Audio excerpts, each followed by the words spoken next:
अस्सलाम वालेकुम। अल्हम्दुलिल्लाह दोस्तों, आज भी इंफॉर्मेशन काफ़ी है मेरे पास और पॉजिटिव इंफॉर्मेशन है। पहली डेवलपमेंट की तरफ चलता हूँ।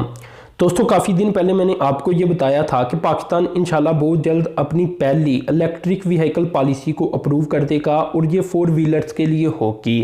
तो अल्हम्दुलिल्लाह कल ये पाकिस्तान ने कर दिया है और इसके कुछ मोटे मोटे पॉइंट्स मैं आपसे शेयर कर देता हूँ, क्योंकि इससे पहले ये डिटेल मैं आपसे शेयर कर चुका हूँ, लेकिन क्योंकि अब ये अप्रूव हो चुकी है तो एक बार फिर कर देता हूँ।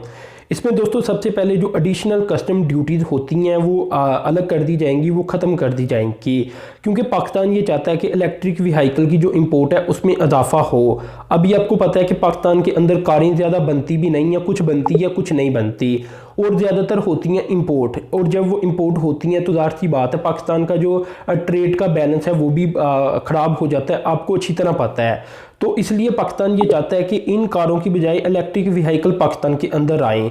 तो पाकिस्तान इसलिए ड्यूटीज़ को इंपोर्ट जो ड्यूटीज़ लगाई गई हैं उन्हें ख़त्म करता चला जा रहा है। इसके अलावा दोस्तों दूसरा पाकिस्तान का जो इसमें पॉइंट बनता है वो ये बनता है कि पाकिस्तान इनकी मैन्युफैक्चरिंग करे। अब जाहिर सी बात है बाहर वाली जो कंपनीज है वो आएंगी तो पाकिस्तान मैन्युफैक्चरिंग इंडस्ट्री मुल्क के अंदर लगा सकेगा। तो इसलिए पाकिस्तान की ये कोशिश रहेगी कि 1% से टैक्स लिया जाए जो इलेक्ट्रिक व्हीकल्स के पार्ट होंगे उन्हें पाकिस्तान के अंदर इंपोर्ट करने के लिए, ताकि पाकिस्तान की जो असेंबली है उसे बढ़ाया जा सके। इसके बाद दोस्तों जो रजिस्ट्रेशन और एनुअल रीन्यूअल फीस होती है वो भी अभी के लिए ख़त्म कर दी जाएगी। मज़ीद दोस्तों अगर तो इलेक्ट्रिक व्हीकल जो कि मुल्क के अंदर ही तैयार की जाएंगी उनकी बात की जाए तो उनकी सेल्स के ऊपर सिर्फ 1% टैक्स होगा और ये सिर्फ 50 किलोवाट हावर की गाड़ी के ऊपर होगा। अगर लाइट कमर्शियल व्हीकल्स की बात की जाए जो कि 150 किलोवाट हावर्स की होंगी, इनके ऊपर भी सिर्फ 1% का सेल्स टैक्स लिया जाएगा। अगर दोस्तों चार्जिंग इक्विपमेंट की बात की जाए तो इनकी ऊपर भी जो ड्यूटी लगती है इंपोर्ट की वो भी सिर्फ 1% ली जाएगी। अगर दोस्तों यहाँ बात की जाए मैन्युफैक्चरिंग के प्लांट की मशीनरी की तो इनके ऊपर ये ड्यूटी फ्री कर दिए गई हैं, यानी पाकिस्तान ने सबसे कम टैक्स ऐसी चीज़ों के ऊपर रखा है कि पाकिस्तान के अंदर मैन्युफैक्चरिंग हो, और अगर चीज़ें इंपोर्ट भी करनी हो तो काफ़ी कम टैक्स रखा गया है शुरू के अंदर, ताकि पाकिस्तान की इस इंडस्ट्री को बढ़ाया जा सके और ऊपर को लेकर जाया जा सके। तो ये एक डेवलपमेंट सामने आई थी, सोचा आपसे फिर शेयर की जाए। अब दोस्तों दूसरी डेवलपमेंट की तरफ चलता हूँ। तो दोस्तों ये डेवलपमेंट गालबन कल सामने आई थी जब वज़ीर-ए-आज़म की जानिब से ट्वीट करके हमें बताया गया था कि पाकिस्तान मुसलसल कोई 5वां माह है जिसमें उसका जो करंट अकाउंट था वो डेफिसिट में जाने की बजाय सरप्लस के अंदर चला गया है। तो नवंबर के अंदर पाकिस्तान का जो सरप्लस रहा है ये रहा है $447 मिलियन। इससे पहले दोस्तों ये बात आप याद रखें कि शायद ही एक आधा माह आता हो किसी साल के अंदर जिसमें पाकिस्तान कभी सरप्लस के अंदर गया हो, वरना पाकिस्तान डेफिसिट के अंदर ही जाता था। तो ये पाकिस्तान की तारीख में पहली बार हुआ है कि 5 माह मुसलसल हम करंट अकाउंट के सरप्लस के अंदर रहे हैं, यानी ये भी अपनी तर्ज का एक नया रिकॉर्ड है पाकिस्तान के अंदर। इधर दोस्तों ये भी मैं आपको बताता चलूं कि इसी डेवलपमेंट की वजह से पाकिस्तान के जो फॉरेन करेंसी के रिजर्व हैं उसमें भी इजाफा होता चला जा रहा है, और ये अभी हाल ही के अंदर $13 अरब से तजावुज़ कर चुकी हैं, जो कि एक नया रिकॉर्ड है पिछले 3 साल का, यानी ये 3 साल की हाईएस्ट सतह के ऊपर पहुंच चुके हैं। मज़ीद दोस्तों ये भी मैं आपको बता दूं कि पिछला साल भी पीटीआई का था, तो इसके अंदर पाकिस्तान का जो ट्रेड डेफिसिट रहा था, करंट अकाउंट डेफिसिट रहा था, ये रहा था $1.7 अरब। तो यहाँ अभी तक पाकिस्तान ने जो इस साल के आगाज से लेकर अब तक नवंबर तक पाकिस्तान आप कह सकते हैं कि $1.6 अरब के सरप्लस के अंदर जा चुका है, यानी पिछले पूरे साल का जो हमारा डेफिसिट था तकरीबन उतना ही अभी तक हम सरप्लस के अंदर आ चुके हैं। तो आप ये डेवलपमेंट देख लें कि कितना इसमें फ़र्क आ जाता है, क्योंकि अगर 2018 से पीछे चले जाएं तो पाकिस्तान का जो करंट अकाउंट का डेफिसिट था वो मज़ीद बढ़ता चला जाता है। तो इसलिए ये डेवलपमेंट काफ़ी अहम तरीन देखी जा रही है, और फ्यूचर अगर पाकिस्तान इसी तरह चलता रहा तो पाकिस्तान के सारे मसाइल ख़त्म हो जाएंगे। अब दोस्तों ये भी बात अब याद रखें कि कोविड-19 का भी इसके अंदर असर है, क्योंकि कोविड-19 ना होता, ठीक तरह से जो इकोनॉमिक सरगर्मियाँ वो होती तो हमारी इंपोर्ट के अंदर इजाफा होता, तो थोड़ा बहुत फ़र्क पड़ जाना था। तो अगर पाकिस्तान ने इसी तरह कंटिन्यू किया और पाकिस्तान का जो करंट अकाउंट है वो डेफिसिट में जाने की बजाय मुसलसल 1-2 साल की सतह तक आप कह सकते हैं कि बरकरार रहा और सरप्लस के अंदर ही रहा, तो पाकिस्तान के तकरीबन मसले ख़त्म हो जाएंगे।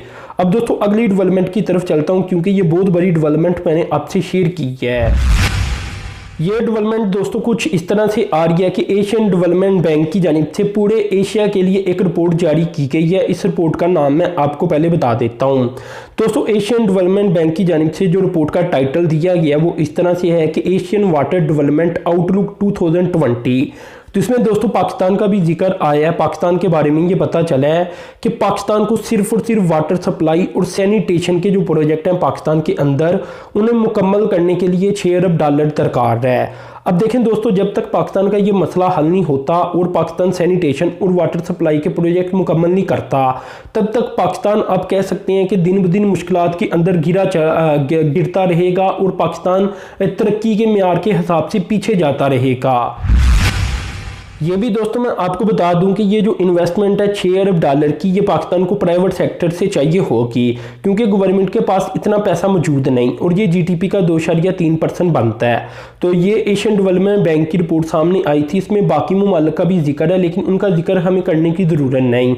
हमने पाकिस्तान की बात करनी थी क्योंकि पाकिस्तान हमारी कंट्री है और हम ये चाहते हैं कि यहाँ के जो मसले मसाइल हैं ये आप लोगों तक पहुँचे, कि आपको पता चले कि कितने पैसों से ये मसले मसाइल हल हो सकती हैं। तो ये एक रिपोर्ट आई थी, ये मैंने आपसे शेयर कर दी कि $6 अरब कम से कम पाकिस्तान को चाहिए जो मोटे मोटे पाकिस्तान के मसाइल हैं वो ख़त्म करने के लिए। अब दोस्तों अगली डेवलपमेंट की तरफ चलती हैं। ये बड़ी अहम तरीन डेवलपमेंट हमारे सामने आ रही है।